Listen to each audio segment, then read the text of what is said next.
नमस्कार मित्रांनो, माझं नाव शुभम तिजारे, PSI 2023 रँक 21 आणि नुकत्याच लागलेल्या राज्यसेवा रिझल्टमध्ये राज्यसेवेमधून कॅफो क्लास 1 हे पद मला मिळालेलं आहे. आज आपण या लेक्चरच्या माध्यमातून एक लॉजिकल म्हणजे सध्याचं जे हाईपला असणारी गोष्ट आहे की लॉजिकल गेस काय असतो, इलिमिनेशन टेक्निक काय असतात, या सगळ्या बाबीचं नॉलेज घेणार आहोत. आणि या व्हिडिओच्या एंडला तुम्हाला साधारणतः एक सध्या रिसेंटली झालेल्या ग्रुप बी एक्झाम मधल्या प्रिलिमच्या जे क्वेश्चन पेपर आहेत त्याच्यामधलं प्रॉपर एक विश्लेषण येईल, जे लॉजिकल गेसच्या अँगलने सुद्धा असेल, इलिमिनेशन टेक्निकच्या अँगलने सुद्धा असेल. तर त्या लेक्चरला आपण सुरुवात करत आहोत. तुम्हाला नक्कीच ह्या लेक्चरचा फायदा होईल. तर बघा, आता सुरुवातीला आपण ह्या गोष्टी समजून घेऊ की लॉजिकल गेस काय असतो, इलिमिनेशन टेक्निक काय असतात. तर आता इलिमिनेशन टेक्निक अशा पद्धतीच्या 4 गोष्टी आपण शिकणार आहोत. त्यामधलं सुरुवात म्हणजे इलिमिनेशन टेक्निक. तर बघा, आता ह्याचा उपयोग कुठं होतो, तर जेव्हा फॅक्च्युअल क्वेश्चन असतात त्याच्यामध्ये इलिमिनेशन टेक्निकचा वापर होत असतो. म्हणजे जसं की आता बघा की नेमकी कशा पद्धतीने यूज करायचंय, याच्यानंतर मी जेव्हा एक्झाम्पल घेईल तेव्हा तुम्हाला त्या गोष्टी लक्षातच येईल. तर याच्यामध्ये बघा, एक 100% योग्य किंवा अयोग्य असं विधान शोधायचं. ठीक आहे, 100% योग्य किंवा अयोग्य हे विधान जेव्हा तुम्ही शोधता त्याच्यावरून ऑप्शनचा खाली पर्याय काय दिलेले आहे हे पर्याय ट्रॅक करणं आणि त्याच्या माध्यमातून एक आपल्या योग्य अशा उत्तरापर्यंत पोहोचणं, हे म्हणजे इलिमिनेशन टेक्निक असते. जसं की बघा, आता हे पूर्ण मी तुम्हाला एक्सप्लेन केलेलंच आहे. याच्यामुळे काय होते की तुम्हाला असा गेस कमी करावा लागतो आणि अॅक्युरेसी वाढते. म्हणजे तुम्हाला 100% शुअरिटी येते की हेच अँसर आहे. ओके, आणि याचाच पुढचं स्टेप काय, तुमचा आत्मविश्वास बिल्ड होतो. आणि तुम्ही जेव्हा एक्झाम देता, तुम्हाला 100 क्वेश्चन एक्झाम हॉलमध्ये सॉल्व्ह करायचे असतात, तेव्हा हा जो आत्मविश्वास असतो तर हा आपोआपच तुमच्या पुढच्या क्वेश्चनवर इम्पॅक्ट करून तो सुद्धा क्वेश्चन बरोबर येऊ शकतो. आता याचे काही उदाहरणं आपण बघणार आहोत. ठीक आहे, जसं की हा ग्रुप बी प्रिलिम 2025 ला आलेला प्रश्न आहे. प्रश्न असा होता की प्रार्थना समाजाच्या वतीने खालीलपैकी कोणती सामाजिक कामे केली होती. ठीक आहे, त्याच्यामध्ये पहिलं आहे की नाम जोशी यांनी सोशल सर्व्हिस लीग स्थापून मजुरांची स्थिती सुधारण्यासाठी प्रयत्न केले. ठीक आहे, त्याच्यानंतर देशसेवेच्या चांगल्या कार्यकर्ते निर्माण करण्याच्या उद्देशाने नामदार गोखले यांनी सर्वंट ऑफ इंडिया सोसायटीची ही संस्था स्थापन केली. त्याच्यानंतर थर्ड हे जे विधान होतं ते समाजाच्या वतीने नाशिक येथे अनाथ आश्रम काढले. आणि त्याच्या पुढचा क्वेश्चन म्हणजे विधान होतं अस्पृश्यांच्या उन्नतीसाठी महर्षी विठ्ठल रामजी शिंदे यांनी डिस्परेट क्लासेस मिशन ही संस्था स्थापन केली. आता अशा पद्धतीने हे 4 समजा विधान होते. आता ही बाब जी आहे आणि ही किंवा ही, या तिन्ही गोष्टी अशा आहे ना की हे PYQ आहेत. PYQचा काहीतरी रेफरन्स आहे. आता PYQचा रेफरन्स आहे, याच्यानंतर खालचा जो ऑप्शनचा पॅटर्न आहे, तर तुम्ही एक ऑब्झर्व करा की या ऑप्शन मध्ये ऑल ऑफ द अबाव दिलेलं नाही. म्हणजे काय, तर वरील पैकी सर्व दिलेलं नाहीये. म्हणजे तुम्हाला काहीतरी एक विधान चुकवायचंय. आता जर तुम्हाला नोंद नाही आहे, तुम्हाला एक आयडिया नाही की हे विधान बरोबर आहे की चुकीचं आहे, मग तुम्हाला मॅक्झिमम ऑप्शन जे आहे त्याच्यावर विचार करायला पाहिजे. जसं की इथे ABD BCD म्हणजे ऑप्शन कुठे इलिमिनेट करण्याला चान्स कुठे आहे आपल्याला, एक तर A ला किंवा C ला. ठीक आहे, आता जर तुम्ही याचा रेफरन्स Aचा रेफरन्स जो आहे नामजोशी, हे परफेक्ट आन्सर आहे, तुम्हाला माहिती आहे, हे PYQ मध्ये विचारलेलं आहे. त्याच्यामुळे हे विधान जे आहे ते अॅक्युरेट होऊन जाते. आता मग त्याच्यानंतर पुढचा विचार काय करायचा आहे तुम्हाला की A इलिमिनेट केल्यानंतर ऑप्शन शिल्लक कुठला राहतो. ठीक आहे, तर आता A इलिमिनेट केल्यानंतर हा ऑप्शन गेला, हा ऑप्शन गेला. आपल्याला विचारलं काय, कुठली कामे केलेली आहे. ठीक आहे, तर आता हा एक ऑप्शन येणार A असणार पाहिजे. त्याच्यानंतर आता ह्या दोन्ही ऑप्शन मध्ये A नाही आहे. ठीक आहे, हे विधान राईट असल्यामुळे म्हणजे आता तुमचे 2 ऑप्शन इलिमिनेट केले तुम्ही. ठीक आहे, राहिले कुठले 2. आता याच्यात आपल्याला काय विचार करायचा आहे की मॅक्झिमम एक्सेप्टन्स ठेवायचा आहे.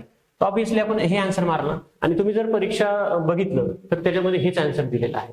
मग अशा पद्धतीने इलिमिनेशन टेक्निकच्या माध्यमातून 2 ऑप्शन तुम्ही कट करून 50-50 पर्यंत पोहोचले. त्यानंतर पुढे तुम्ही एक इन्क्लुझिव्ह अप्रोच घ्यायचा म्हणून ABC म्हणजे 3 ऑप्शन असलेलं आन्सर चूज केलं. अशा पद्धतीने उत्तराच्या पर्यंत पोहोचण्याचा जो ट्रॅक असतो तो तुम्हाला इलिमिनेशन टेक्निकच्या माध्यमातून येऊ शकतो. त्याच्यानंतर आपण पुढचा क्वेश्चन बघू.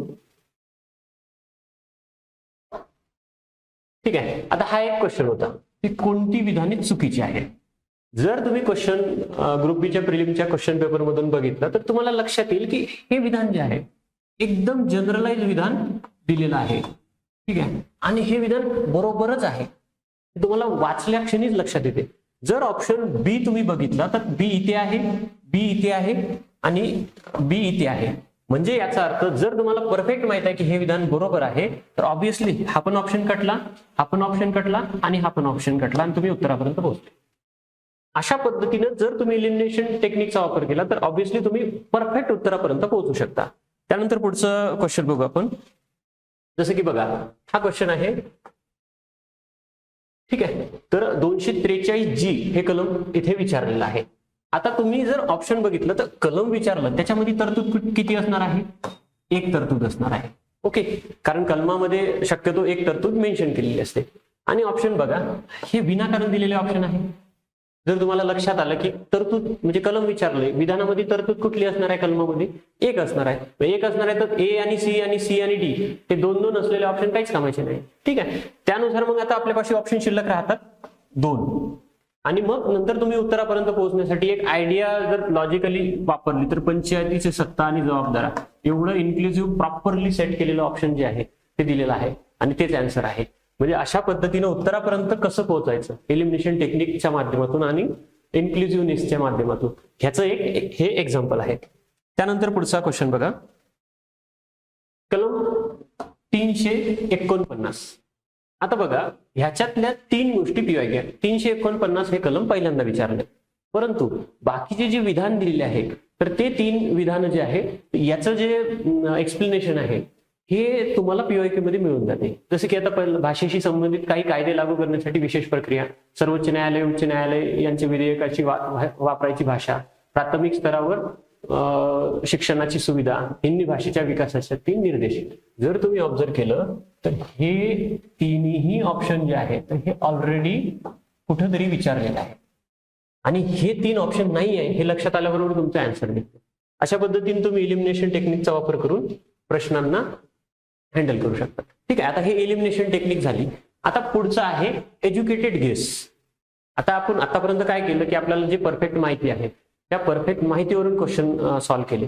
पण आता असं आहे की आपलं नॉलेज जिथं संपते तिथून पुढे एक अंदाज कसा बांधायचा असतो त्याच्यासाठी एज्युकेटेड गेस असते. जसं की आता बघा की पूर्ण उत्तर तुम्हाला माहित नसते तरी सुद्धा तुमचं जेवढं नॉलेज आहे उपलब्ध तुमच्या भाषेत, जेवढं बेसिक सेन्स आहे त्याच्यावरून प्रश्न कसा सॉल्व्ह करायचा. ठीक आहे, याला स्मार्ट अंदाज लावणे असंही म्हणू शकतो आपण. ओके, वापरायचं कुठे असते हे तर जेव्हा तुम्हाला 100% खात्री नाही आहे की याचा आन्सर हेच आहे तेव्हा तुम्हाला हे एज्युकेटेड गेस वापरायचा असतो. ठीक आहे, दोन ऑप्शन मध्ये कन्फ्युजन असेल तेव्हा सुद्धा तुम्ही वापरू शकता, किंवा निगेटिव्ह मार्किंग जे मॅनेजेबल आहे की ठीक आहे आता इथं आपण रिस्क घेऊ शकतो त्या ठिकाणी सुद्धा वापरू शकता. याच्यामध्ये टिप्स काय असतात की काही एक्स्ट्रीम शब्द असतात, इट्स ओनली, म्हणजे ऑब्जेक्टिव्ह एक्झामच्या काही मर्यादा आहे. जसं की त्याला जर विधान बरोबर द्यायचं असेल तर कॉपी पेस्ट केलं जाऊ शकते, परंतु तेच विधान जर चुकवायचं असेल तर ऑब्व्हियसली त्याच्यामध्ये काहीतरी असे कीवर्ड्स ऍड करावे लागतात जे कीवर्ड्स ते विधान एक्स्ट्रीमनेस कडे नेते. जसं की ओनली म्हणजे आता जनरलाइज करताना त्यांना सर्वसाधारण, शाश्वत अशा पद्धतीने शब्द टाकता येतात, पण जेव्हा तो विधान त्यांना चुकवायचे तर त्याचं असं म्हणू शकते की ओनली असं काहीतरी एखादा शब्द टाकला जाऊ शकतो, किंवा हे सुद्धा एक वापरलं जाते, किंवा त्यासोबतच ह्या सुद्धा गोष्टी असतात असं करून ऍडिशनल गोष्टी टाकल्या जातात जेणेकरून ते विधान चुकवलं जाते. तेव्हा तुम्हाला एज्युकेटेड गेसमध्ये ह्या गोष्टी वापरात येऊ शकतात. ठीक आहे, आणि आता स्टेटमेंट बेस्ड जे पर्याय असतात याचा विचारपूर्वक अंदाज बांधायचा असतो. ठीक आहे, त्याच्यानंतर फिमिलियर टर्म जे असतात म्हणजे बऱ्याचदा सारख्या सारख्या टर्म वापरलेल्या असतात त्याच्यावरून सुद्धा तुम्हाला एक अंदाज बांधता येऊ शकतो. ठीक आहे, आता हे जे आहे यानं काय फायदा होतो की तुमचा जो अटेम्प्ट आहे ठीक आहे तो वाढतो आणि मार्क्स वाढण्याची सुद्धा शक्यता. आता बघा सध्याच्या परिस्थितीत असं झालेलं आहे ना की कंबाईन मध्ये जो कट ऑफ वाढत चाललाय त्याच्यामध्ये तुम्ही जर स्पर्धेमध्ये टिकायचं असेल तर फक्त नॉलेजच्या बेसवर तुम्ही नाही टिकू शकत, त्यासोबत तुम्हाला कुठेतरी एज्युकेटेड गेस, एलिमिनेशन टेक्निक ह्याचा सुद्धा वापर करावा लागतो. कारण तुम्ही जर परीक्षा पद्धती बघितली तर परीक्षा पद्धतीमध्ये 30 ते 40च क्वेश्चन असे असतात जे कॉपी पेस्ट असतात पुस्तकातून. त्याच्या पुढे तुम्हाला 60 कट ऑफ क्रॉस करण्यासाठी अॅक्युरेसी तुमची 66-70 पर्यंत लागत असते लीडने जर पास व्हायचं असेल तर. मग एवढी अॅक्युरेसी काढण्यासाठी तुम्हाला कुठेतरी एज्युकेटेड गेस, एलिमिनेशन टेक्निक ह्याचा सुद्धा वापर करावा लागतो. त्याच्यासाठी हा एक पर्याय आहे. ठीक आहे, तर आता एक आपण याचे काही क्वेश्चन बघू. जसे की हा एक क्वेश्चन बघा की 1857च्या उठावामध्ये बंगालच्या नीळ उत्पादक शेतकऱ्यांनी मळेवाल्यांविरुद्ध उठावात यश मिळवण्याचे कारणे कोणती? आता प्रश्न कोणावरून विचारलाय? शेतकऱ्याच्या अँगलने. मग आता तुम्ही हा एक कीवर्ड हायलाइट केला, त्यानंतर जर विचार केलं तर काय ऑप्शन दिलेले आहे की उपक्रमशीलता व सहकार्य, संघटना व शिस्त, मळेवाल्यांमध्ये पडलेली फूट, हिंदू मुस्लिम शेतकरी ऐक्य. आता हा क्वेश्चन कुठल्या तरी म्हणजे पुस्तकामध्ये रेफरन्स नाही येणार आहे, हा ऑफबीट गेलेला क्वेश्चन आहे. जर याला तुम्ही लॉजिकल पद्धतीने हँडल केलं तर तुम्हाला काय लक्षात येईल की ऑप्शन कशा पद्धतीचे दिलेले आहे. ठीक आहे, आता आपल्याला इन्क्लुझिव्ह ऑप्शन चूज करायचा आहे, त्याच्यामुळे हा एक ऑप्शन जो आहे तो आपला कट होऊन जातो. इन्क्लुझिव्ह, फक्त इन्क्लुझिव्ह करायचंय त्याच्यामुळे. त्याच्यानंतर पुढची स्टेप काय आहे की तुम्ही बघा की शेतकऱ्यांच्या अँगलने कुठले विधान दिले आहे, तर तुम्हाला लक्षात येईल की हा एक ऑप्शन जो आहे म्हणजे उपक्रमशीलता आणि सहकार्य, कोणाचं? शेतकऱ्याचं. संघटना व क्षेत्र, शेतकऱ्याची. मळेवाल्यात पडलेली फूट, शेतकऱ्याशी काही संबंध आहे का? नाही. त्याच्यानंतर हिंदू मुस्लिम शेतकरी ऐक्य, शेतकरी. म्हणजे 3 ऑप्शन जर तुम्ही बघितले आणि एक अंदाज बांधला की शेतकऱ्याच्या अँगलनी प्रश्न विचारलाय, तर हे 3 विधानं जे आहेत त्याच्यामध्ये असले पाहिजे आणि आपोआपच तुम्ही ए, बी आणि डी अशा पद्धतीनं 2 नंबरच्या ऑप्शन पर्यंत म्हणजे एक्झॅक्ट उत्तरापर्यंत पोहोचू शकता. हेच नॉलेज तुम्हाला अशा पद्धतीने जो अंदाज आहे तो हा तुमचा अटेम्प्ट वाढवण्यासाठी फायदेशीर ठरते. ठीक आहे, नेक्स्ट क्वेश्चन. आता बघा, आयटक नेत्यांच्या कामगार संघटनेचे अध्यक्षपद कोणी भूषविले नाही? ठीक आहे, आता तुम्ही एक नॉर्मल विचार करायला पाहिजे की 4 व्यक्ती दिलेले आहे. या 4 व्यक्तीमध्ये जवाहरलाल नेहरू हे एक महत्वाचे व्यक्ती आहे आणि त्यांची जी आयडिओलॉजी आहे. आता जवाहरलाल नेहरू यांच्याबद्दल आपल्याला काय माहिती आहे की ठीक आहे, ते पहिले पंतप्रधान होते, त्यांनी समाजवादी त्यांची आयडिओलॉजी होती, त्यांनी रशियाला भेट वगैरे दिली होती. आता समाजवादी आयडिओलॉजी होती, ही समाजवादी आयडिओलॉजी जी आहे, ठीक आहे, या आयडिओलॉजी मध्ये काय येत असते? कोणाचा विकास येत असते? तर कामगारांचा विकास, शेतकरींचा विकास.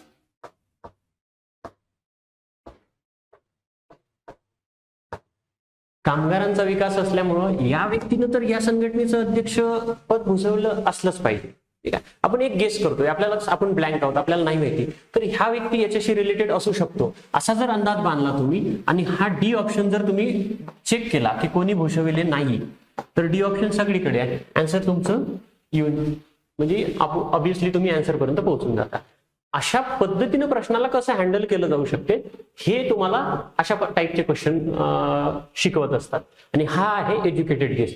अशा पद्धतीचं जर तुमच्याकडे नॉलेज असेल तर तुमचा 20ने अटेम्प्ट वाढू शकतो आणि त्यासोबत म्हणजे काय की त्याची अॅक्युरसी वाढते. हा क्वेश्चनचा आन्सर तुम्हाला डायरेक्ट मिळून जाते जेव्हा तुम्ही एक बियॉन्ड युअर लिमिट तुम्ही त्या प्रश्नाला चेस करता, तेव्हा अशा प्रश्नांमधून तुमचे मार्क्स जे आहेत, आता हा क्वेश्चन प्रत्येकाला जमलेला नसणार आहे, पण तो तुम्हाला जमणार आहे कारण तुम्हाला एज्युकेटेड गेस कसं करायचं याचं नॉलेज आहे. ठीक आहे, त्याच्या पुढचा क्वेश्चन आपण घेऊ.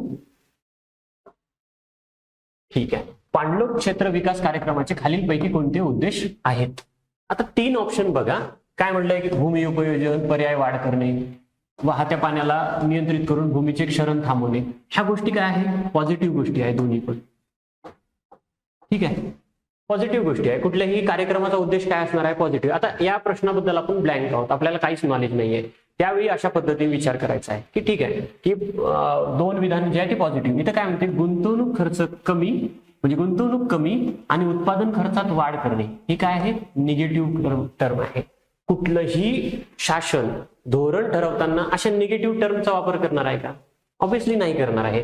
त्याच्यामुळे हे एक विधान जे आहे इलिमिनेट. आणि ऑप्शनचा जर तुम्ही पॅटर्न जरी बघितला तर याच्यामध्ये ऑल ऑफ द अबव कुठेतरी दिलंय का?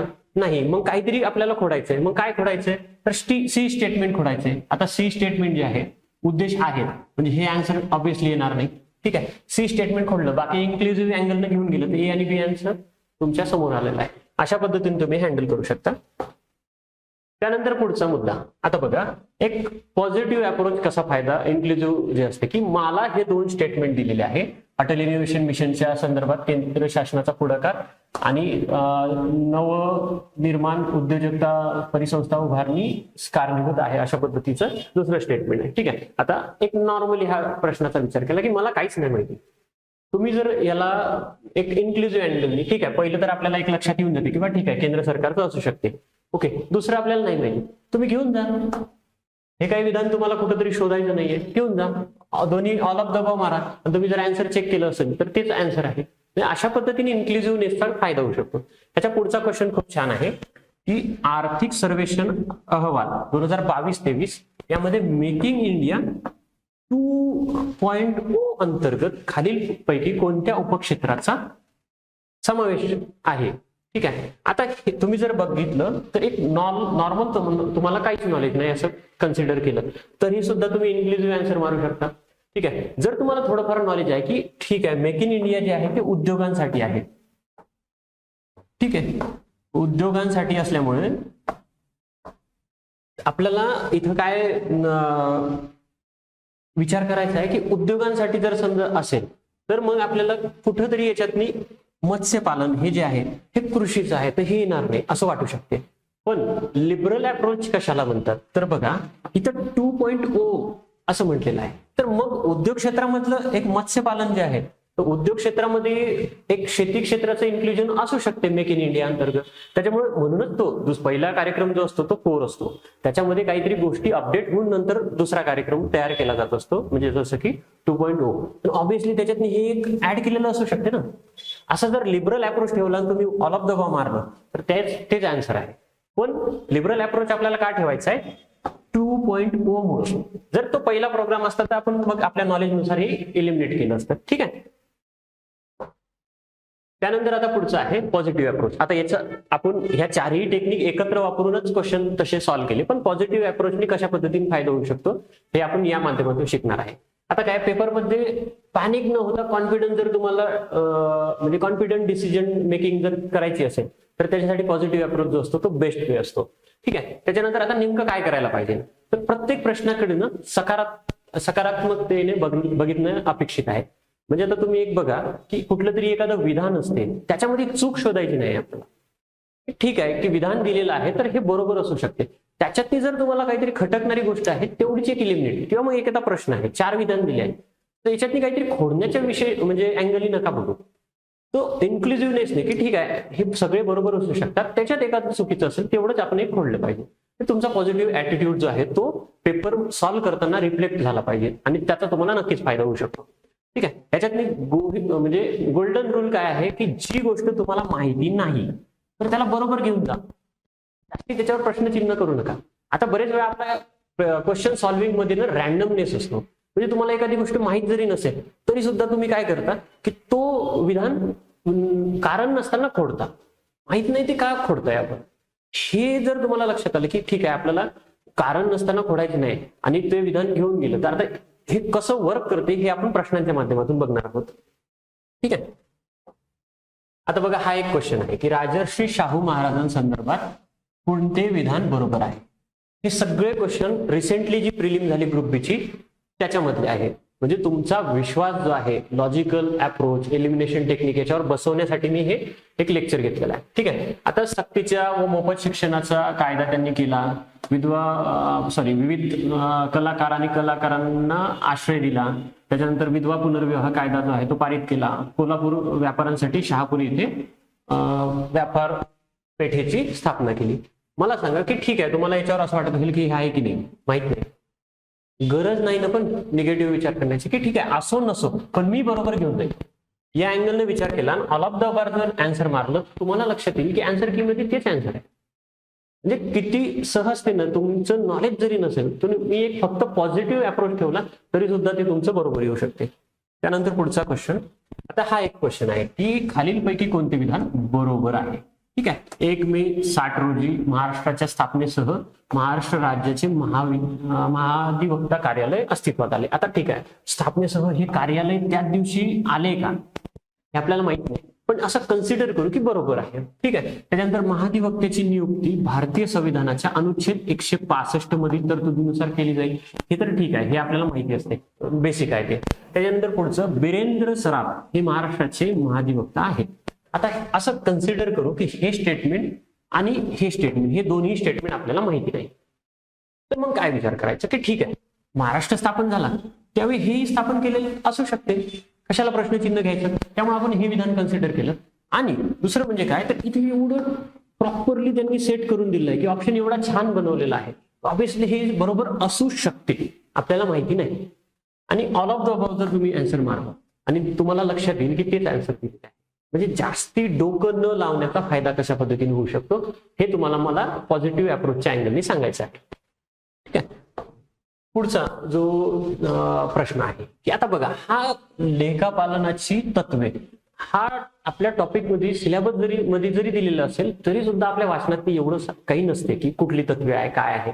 आता तुम्ही एक जनरलाइज व्ह्यूने जर समजा विचार केला की असू शकतात का, जमा उपार्जित तत्व, त्याच्यानंतर भौतिकतेचे तत्व, आर्थिक घटक तत्व, मौद्रिक एकक तत्व, ठीक आहे मला काहीच माहिती नाही, तर मी विनाकारण जे ऑप्शन आहे ते खोडणार नाही.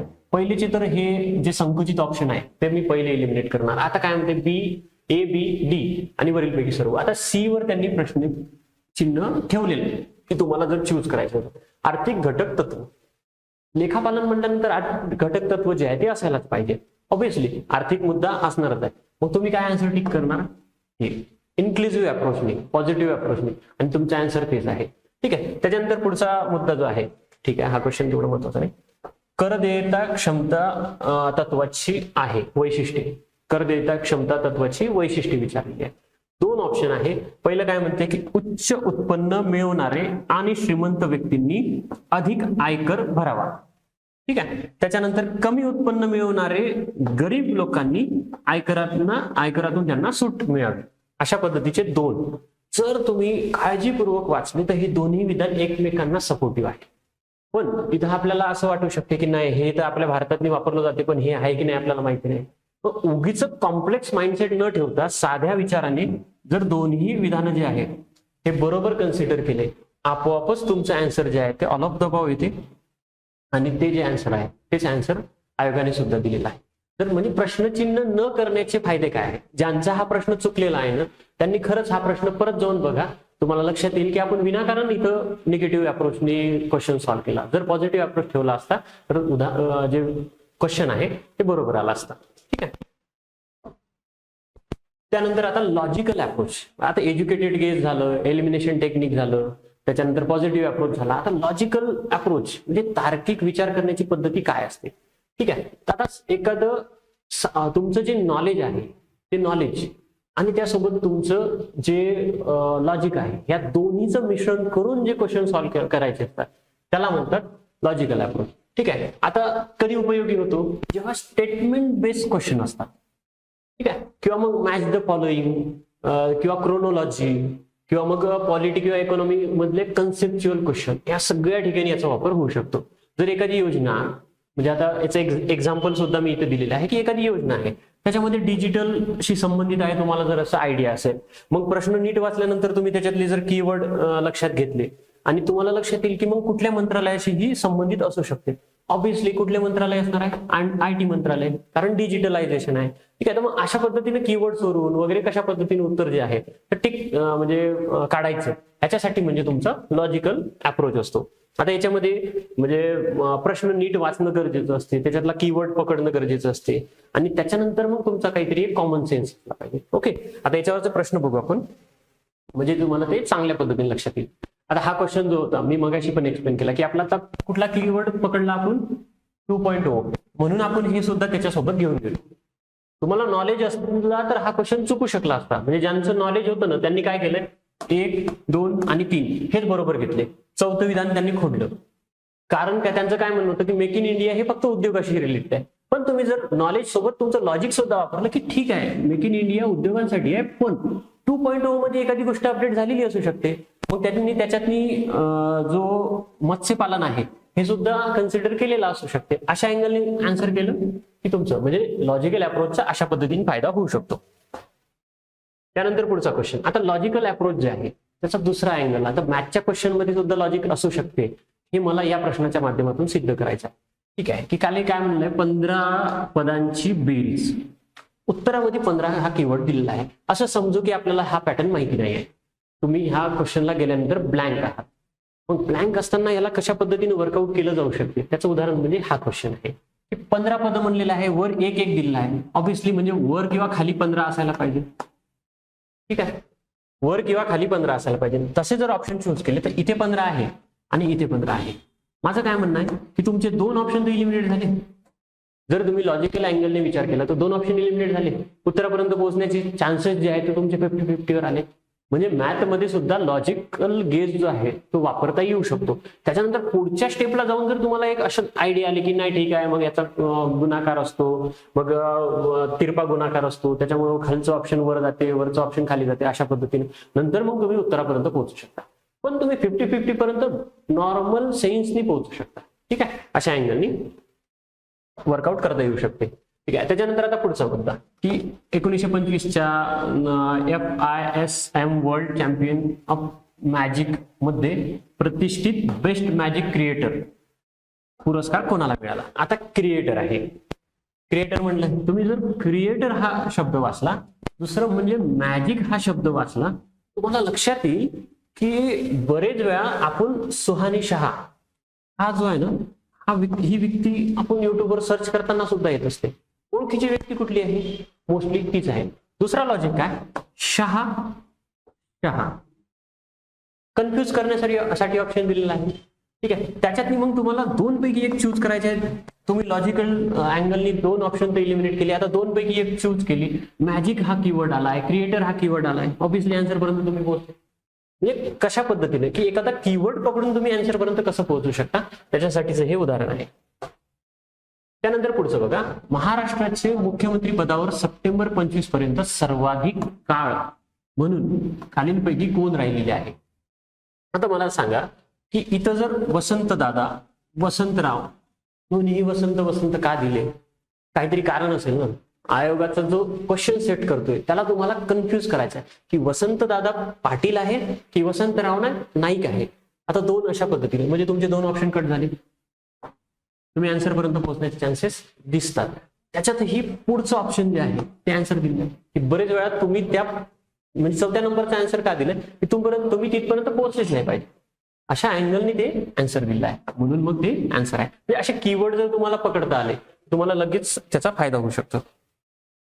आता ही एक क्वेश्चन होता की आता इथं बघा, नॉर्मली कोपनहेगनचं आपण महाराष्ट्राच्या जॉग्राफीच्या संदर्भात कंबाईनला वाचत नाही. हा भारताच्या संबंधी त्यांनी खूप चांगलं विश्लेषण दिलेलं आहे. तर मग आता तरी आपल्याला आयडिया नसताना कशा पद्धतीने क्वेश्चन टॅकल करता येऊ शकतो. जर तुम्ही विचार केला की AMW आणि इथं काय दिलेलं आहे? मोसमी वारे. ठीक आहे, तुम्हाला इंग्लिशमध्ये मान्सून, मान्सूनचा यम हा असतो, ह्याची जर तुम्हाला आयडिया ठेवता आली तर डी ला तुम्ही 3 जर टिक केलं आणि एकच ऑप्शन आहे आणि हेच राईट ऑप्शन आहे. म्हणजे तुम्हाला फक्त यम इथला तुम्ही ऑब्झर्व केला आणि इथला मोसमी ऑब्झर्व केला, तेवढ्यावरून टिक केलं आणि तुमचा आन्सर आहे. म्हणजे बरेच वेळा असं समजू तुम्हाला नॉलेज नाही आहे तेव्हा सुद्धा तुम्हाला कसं वर्क करता आलं असतं, तर हे अशा पद्धतीने वर्क करता आलं असतं. ठीक आहे, अशा पद्धतीने लॉजिकल अँगलनी प्रश्न जे आहे तुम्ही सॉल्व्ह करू शकता. अशा पद्धतीने आपलं एक छोटासा एक लेक्चर होतं ज्याच्या माध्यमातून लॉजिकल अँगल किंवा मग एज्युकेटेड गेस, एलिमिनेशन टेक्निक ह्या सगळ्यांचा आपण एक छोट्याशा लेक्चरच्या माध्यमातून अभ्यास केला. मित्र हो, याच्या पुढे एक सांगायचं की ह्याच अँगलनी तुम्हाला तुमच्या एक्झामच्या पॅटर्नला जर डील करायचं असेल आणि तुमचं जर टार्गेट 2026 ची पूर्व परीक्षा असेल, कंबाईन प्रिलिम, मग ती ग्रुप बी ची असो किंवा ग्रुप सी ची असो जर असेल, तर माझा स्पॉटलाइट अकॅडमीच्या माध्यमातून येणारा जो एक मेंटरशिप प्रोग्राम आहे तो तुम्ही नक्की जॉईन करा. आपण ह्या सगळ्या टेक्निक मी पर्सनली कॉलच्या माध्यमातून फॉलोअप घेऊन ते आपण ह्या सगळ्या टेक्निक सुद्धा शिकून घेऊ आणि पूर्ण एक स्ट्रक्चराइज वेने 100 दिवसाचा तो प्लॅन असणार आहे. त्याच्या माध्यमातून तुमचा अभ्यास करून घेतला जाईल. तुमच्या अभ्यासाला योग्य मार्गदर्शन, सातत्य, त्यासोबतच माझा जो अनुभव आहे त्याचं एक व्हॅल्यू एडिशन असेल.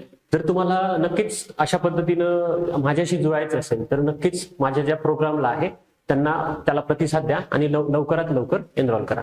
धन्यवाद.